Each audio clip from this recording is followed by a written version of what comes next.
नमस्कार दोस्तों, gravity coaching के इस डिजिटल प्लेटफॉर्म पे आप सबका हार्दिक स्वागत है। अपन रीट पात्रता परीक्षा 2025 से रिलेटेड साइकोलॉजी के एमसीक्यू क्वेश्चंस को सोल्व कर रहे थे। आज एक नए टॉपिक के साथ आप सबके सामने उपस्थित है। अपना आज का टॉपिक होगा सतत और व्यापक मूल्यांकन। ठीक है, तो इसका फर्स्ट क्वेश्चन है अपने पास कि सामाजिक अध्ययन में मूल्यांकन का प्रमुख प्रयोजन क्या है। सामाजिक अध्ययन में मूल्यांकन का प्रमुख प्रयोजन क्या है। फर्स्ट ऑप्शन है कक्षा परीक्षण में सुधार करना। दूसरा ऑप्शन है विद्यार्थियों के कार्य निष्पादन को प्रमाणित करना। तीसरा ऑप्शन है कक्षा परीक्षण में सुधार और कार्य निष्पादन को प्रमाणित करना। और चौथा ऑप्शन है परीक्षा पद्धति में पाठ्यक्रम में सुधार करना। तो इसका राइट आंसर हो जाएगा सी वाला, क्योंकि फर्स्ट और सेकंड ऑप्शन दोनों किससे मैच कर रहे हैं, सी वाले ऑप्शन से मैच कर रहे हैं। कक्षा शिक्षण में सुधार और कार्य निष्पादन को प्रमाणित करना। 2 नंबर का क्वेश्चन है अपने पास, परीक्षा के स्थान पर सतत और व्यापक मूल्यांकन गुणवत्तामूलक शिक्षा के लिए अधिक उपयुक्त है, क्योंकि इसमें संज्ञानात्मक क्षेत्र का मूल्यांकन किया जाता है। सही बात है। सह संज्ञानात्मक क्षेत्र का मूल्यांकन किया जाता है, ये भी सही है। मूल्यांकन सतत और व्यापक क्षेत्रों का होता है, ये भी सही है। तो इसका राइट आंसर हो जाएगा डी वाला, उपरोक्त सभी। अगला क्वेश्चन देखो, 3 नंबर का क्वेश्चन है, सतत और व्यापक मूल्यांकन का प्रमुख उद्देश्य है। सतत और व्यापक मूल्यांकन का मुख्य उद्देश्य क्या है। ये गुणात्मक होना चाहिए, ये निदानात्मक होना चाहिए, ये परिमाणात्मक होना चाहिए। तो इसका भी राइट आंसर क्या हो जाएगा, उपरोक्त सभी। ये सारे उद्देश्य क्या है, सतत और व्यापक मूल्यांकन के उद्देश्य हैं। अगला क्वेश्चन है, सतत और व्यापक मूल्यांकन की एक तकनीक है। भाई सतत और व्यापक मूल्यांकन की तकनीक कौन सी है। तो जो निदानात्मक मूल्यांकन होता है वो तकनीक होती है सतत और व्यापक मूल्यांकन की।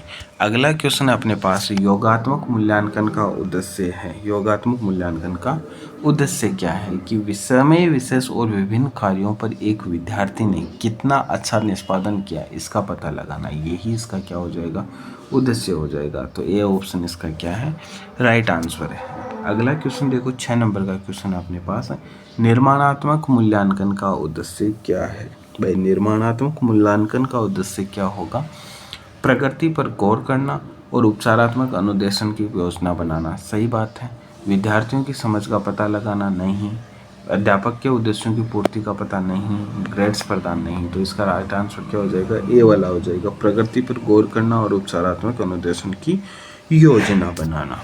अगला क्वेश्चन देखो, 7 नंबर का क्वेश्चन है, सतत और व्यापक मूल्यांकन किस बात पर बल देता है। सतत और व्यापक मूल्यांकन किस बात पर बल देगा।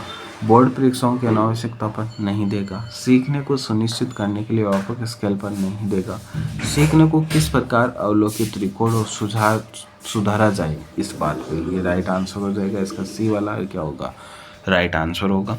अगला क्वेश्चन देखो, 8 नंबर का क्वेश्चन है, सतत और व्यापक मूल्यांकन किस लिए आवश्यक है। सतत और व्यापक मूल्यांकन किस लिए आवश्यक है। तो इसमें बी ऑप्शन राइट होगा, ये समझने के लिए कि अधिगम का किस प्रकार अवलोकन किया गया है, दर्ज किया गया और सुधार किया गया है। ये चीज़ इसका क्या होगी, राइट आंसर। इसलिए सतत और व्यापक मूल्यांकन क्या है अपने पास है, आवश्यक है। अगला क्वेश्चन देखिए, किसी परीक्षण की विश्वसनीयता जितनी अधिक होती है उसकी वैधता उतनी ही होगी, अधिक होगी। जो परीक्षण जितना ज़्यादा विश्वसनीय होगा उतना ही ज़्यादा क्या होगा, वैध होगा। तो इसका आंसर क्या हो जाएगा, ये ऑप्शन आंसर हो जाएगा, अधिकतम। अगला क्वेश्चन देखो, मूल्यांकन का मुख्य उद्देश्य होना चाहिए। मूल्यांकन का मुख्य उद्देश्य क्या होना चाहिए। तो इसका राइट आंसर हो जाएगा डी वाला, सीखने में होने वाली कमियों का निदान और उपचार करना। मूल्यांकन का क्या होना चाहिए, मुख्य उद्देश्य होना चाहिए। अगला क्वेश्चन देखो, 11 नंबर का क्वेश्चन है, बच्चों का मूल्यांकन होना चाहिए। बच्चों का मूल्यांकन कैसे होना चाहिए। अभी सतत और व्यापक मूल्यांकन पढ़ रहे हैं, तो बच्चों का मूल्यांकन कैसा होना चाहिए, सतत और व्यापक मूल्यांकन द्वारा होना चाहिए। अगला क्वेश्चन देखिए, एक प्रमाणीकृत परीक्षण में होता है। प्रमाणीकृत परीक्षण में क्या होता है, विश्वसनीयता और वैधता होती है। तो इसका राइट आंसर ए हो जाएगा, विश्वसनीयता और वैधता। अगला क्वेश्चन अपने पास 13 नंबर का क्वेश्चन है कि मूल्यांकन किया जाना चाहिए।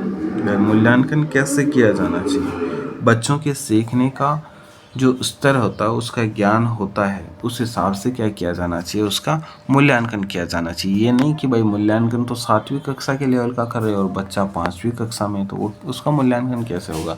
तो जो सीखने का स्तर है, उसका ज्ञान का स्तर है, उसी स्तर पर क्या किया जाएगा, उसका मूल्यांकन किया जाएगा। अगला क्वेश्चन अपने पास 14 नंबर का क्वेश्चन है कि मूल्यांकन का उद्देश्य क्या है। मूल्यांकन का उद्देश्य क्या है। बच्चों को उत्तीर्ण और अनुत्तीर्ण घोषित करना है एक तरह से है तो शुरू। बच्चा क्या सीखता है ये जानना है, ये भी है। बच्चों के सीखने में आई कठिनाइयों को जानना, ये भी है। उपरोक्त सभी, तो इसका राइट आंसर हो जाएगा डी वाला, उपरोक्त सभी आंसर हो जाएगा। एक अच्छे परीक्षण की कौन सी विशेषता नहीं है। जहाँ पे भी नहीं शब्द आए उसको या तो अंडरलाइन कर लेना या क्या करना है, गोले में बंद कर लेना। वैधता अच्छे परीक्षण की विशेषता है, विश्वसनीयता भी है, वस्तुनिष्ठता भी है। उत्तीर्ण करना अच्छे शिक्षण की क्या नहीं है, विशेषता नहीं है। तो ये अपने 15 क्वेश्चंस थे सतत और व्यापक मूल्यांकन से संबंधित। उम्मीद करता हूँ कि आपको समझ में आए होंगे। थैंक